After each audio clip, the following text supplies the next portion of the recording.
and cousin of Muhammad, and had also visited the court of Khosrow. He had learned Persian and music, which he introduced among the Quraysh at Mecca. However, he was not sympathetic to Muhammad, mocking some of the stories in the Quran. Muhammad never forgave him for this, and when he was taken prisoner at the Battle of Badr, he caused him to be put to death. In summary, we see that 1. Arabs living in Mecca and Medina in 600 had political and economic relations with people from Ethiopia, Yemen, Persia, and Byzantine. A cousin of Muhammad knew Persian well enough to do his musical studies in it. 3. The Ghassan tribe, which ruled the Syrian desert over to the gates of Medina, used Syriac, one of the main languages used to teach medicine in Jundi Shapur, as their official language.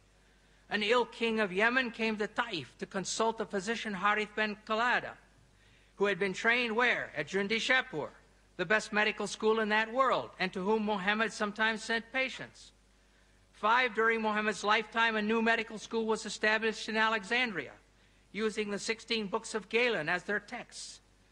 This all shows that there was ample opportunity for Muhammad and the people around him to have heard of the embryological theories of Aristotle, Hippocrates, and Galen when they went to seek treatment from Harith ben Qalada and other local doctors.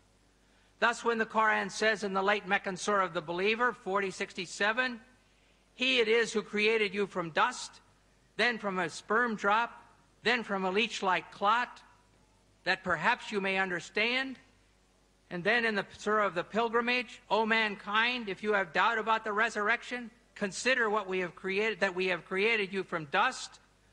It is correct for us to ask again, what were they to understand? What were they to consider? And here are the Quranic stages again. Nutfa, sperm. Alaka, clot. Mudagha, piece of meat. Adam, bones. And 5, dressing the bones with muscles. The answer is very clear. They were understanding and considering that which was common knowledge, the embryological stages as taught by the Greek physicians. I don't mean that Muhammad's listeners all knew the names of the Greek physicians, but they knew the embryological stages of the Greek physicians. They believed that the male sperm mixed with the female menstrual blood to cause it to clot, and this became the baby. 2, they believed there was a time when the fetus was formed and unformed. 3, they believed the bones formed first and then were covered with muscle. Allah was using that common knowledge as a sign encouraging the listeners and readers to turn to Him. The trouble is that this common knowledge was and is not true. Arab physicians after Muhammad. We must now look at 2 well-known physicians from the period after Muhammad. Obviously, they had no effect on the Quran, but they demonstrated that faith in the embryological ideas of Aristotle, Hippocrates, and Galen continued among the Arabs right up to the 1600s. If the correct translation of alaka is leech-like substance, as modern Muslims like Shabir Ali claim, there is no place where these post-Quranic doctors said so. In fact, it's just the opposite. The ideas of these Greek physicians were being used to explain the Quran, and the Quran was quoted to enlighten the meaning of the Greek physicians. The human being takes its origin from 2, this is speaking about Ibn Sina, or Avicenna. The human being takes its origin from 2 things. The male sperm, which plays the part of factor. The female sperm, first part of the menstrual blood, which provides the matter. Thus we see that Ibn Sina gave the female semen exactly the same role that Aristotle had assigned to the menstrual blood. It is difficult to overstate the importance of Ibn Sina as a scientific and philosophical authority for the pre-modern Europeans. Then we're going to look at Ibn Qayyim al-Jawziyah. Ibn Qayyim took full advantage of the agreement between Quranic revelation and Greek medicine. This is not very clear, probably, but the Hippocrates is in purplish, and the Quran is in bold type, green, and the Hadith is in purple, and commentaries are in red, and his own thoughts in sort of a blue-green.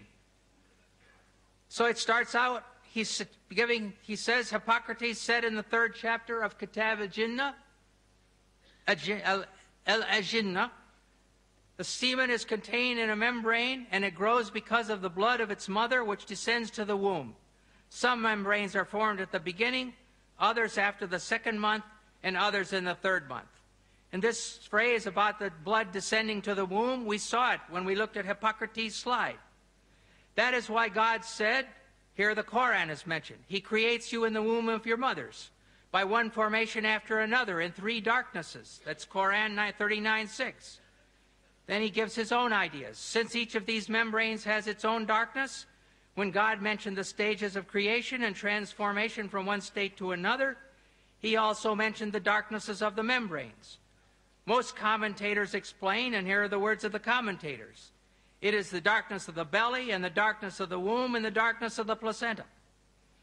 In a second example, we read, Hippocrates said, the mouth opens up spontaneously, and the nose and ears are formed from the flesh.